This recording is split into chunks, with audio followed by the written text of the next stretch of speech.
John John est un film philippin qui se passe à Manille, dans les bidonvilles de Manille, où en fait un couple s'occupe d'enfants orphelins. Et là, on va vivre les derniers jours de John John, qui est un petit gars. Le dernier jour, pardon, excuse-moi. J'ai écrit le et j'ai lu les.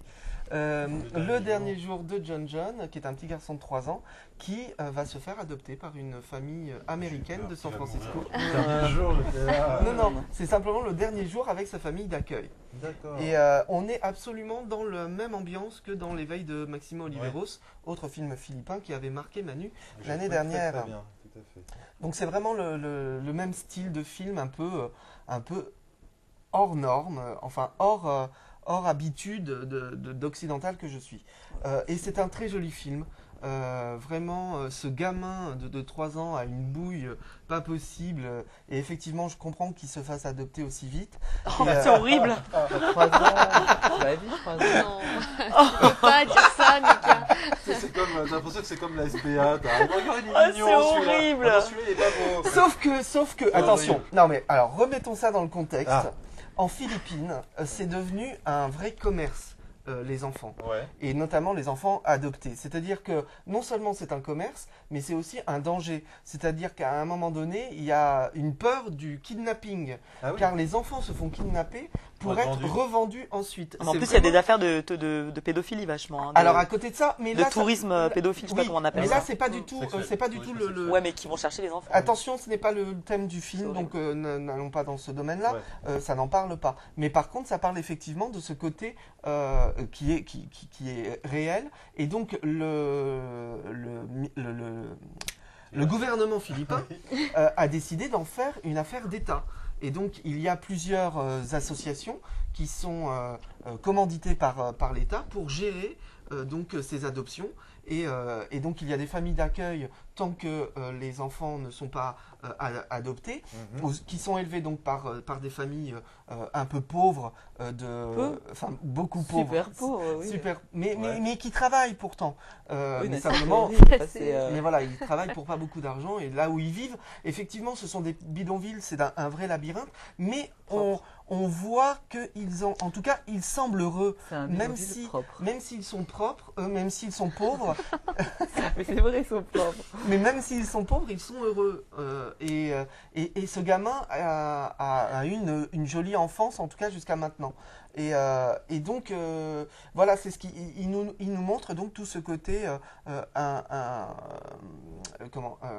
j'arrive pas à mettre, étatique de l'adoption dans ce pays. D'accord.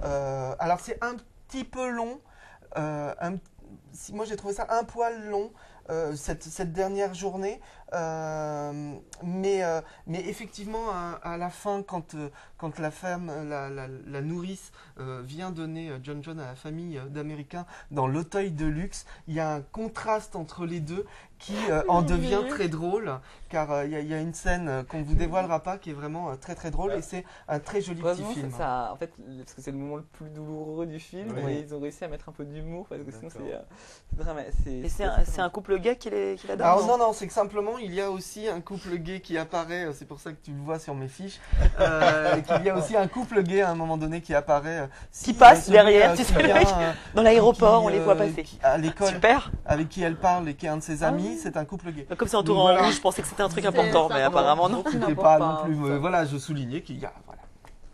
À toi Olivier. Olivier. Alors, c'est un magnifique film. Alors, contrairement à Mickaël, moi je suis habitué à ce genre de film, et c'est. T'avais même pas vu L'éveil de Maximo Oliveros alors que moi-même j'avais été le voir, donc ferme ta gueule. Oui, Non, les, genre, les films. Bon, qui après sont- vous vous battrez. Les Allez. films sur la réalité du monde, excuse-moi, je suis quand même plus spécialisé que toi dans ce domaine. On t'écoute. D'accord.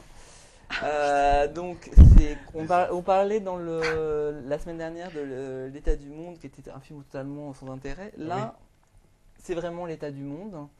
Et ce film nous met en pleine vue quelque chose qui est absolument abject. C'est quasiment de la vente d'enfants. Enfin, c'est extrêmement. Moi, ça m'a. Enfin, c'est ce qui m'a ce qui m'a marqué. C'est à la fois cet enfant est aimé par cette famille d'accueil. Il s'en occupe pendant 3 ans. Et après, il le donne à une autre famille. Hein. Enfin, c'est extrêmement, c'est des sentiments extrêmement violents. Ça déclenche un mal au cœur, un mal-être, parce que cette famille fait ça pour vivre, c'est son seul moyen de subsistance. Enfin, c'est un de ses rares moyens de subsistance. Éleveur d'enfants, mais c'est ça. Elle est nourrice. On vend l'amour quasiment. On en est à un tel état du monde que l'absurdité et on vend l'amour. Cette famille vend de l'amour à ses enfants. Et en plus, elle est spécialisée par les enfants handicapés ou qui ont un petit souci médicaux. Il fait de la Donc,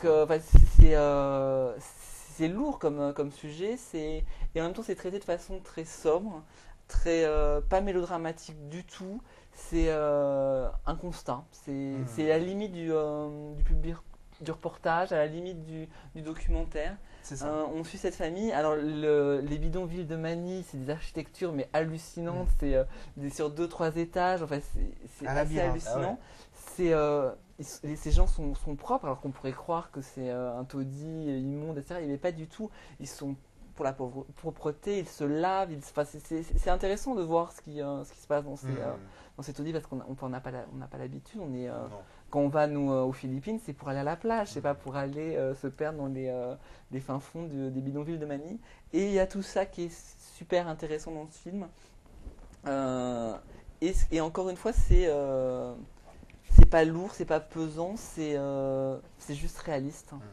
Et rien que pour ça, faut aller voir ce film parce que c'est touchant. À la fois, moi, ça m'a fait hurler parce que je suis extrêmement mal à l'aise avec ce côté vente d'enfants, vente d'amour, vente de personnages, même si la famille est géniale, la famille qui élève John pendant ses 3 ans. Et en plus, c'est une famille qui a déjà adopté des enfants. Mais ils font que ça. Et c'est leur 4e enfant adopté. Et quand on voit dans les bidonvilles, la plupart des familles font ça. Ils sont éleveurs d'enfants. Non, mais je te parlais de la famille qui adopte John. Eux, ils ont déjà élevé des enfants. Enlevé. Là-dessus, ça m'a tellement. Ils ont l'air très bien, ces enfants. Moi, ça m'a super versé. J'étais à la fois, je trouvais, d'un côté, c'est vrai que c'est bien que des enfants soient élevés dans des familles, mais en même temps, c'est atroce. On est entre les deux constamment. Parce que comment on peut, quand on élève un enfant pendant 3 ans, le refourguer après à quelqu'un d'autre? C'est atroce, quoi. C'est entre les deux, on est constamment entre les deux. La sensibilité d'Olivier. Moi, j'ai été bouleversé par le film. Très bien. Et donc, vous avez mis combien? Je sais plus, je crois Moi, que je vais mettre 4G finalement. Ah ouais, carrément. Ouais, ah bon. Moi, j'en j'hésitais parle entre 2 et 3, donc c'est vrai qu'en en parlant, j'irais jusqu'au 3G. Ah oui, tel que t'en as parlé, je pense que Mais c'est vrai que c'est un très très joli film. Ah oui, c'est moi, vrai je que c'est un pensais très que joli t'aurais film. mis 3G, En tout cas.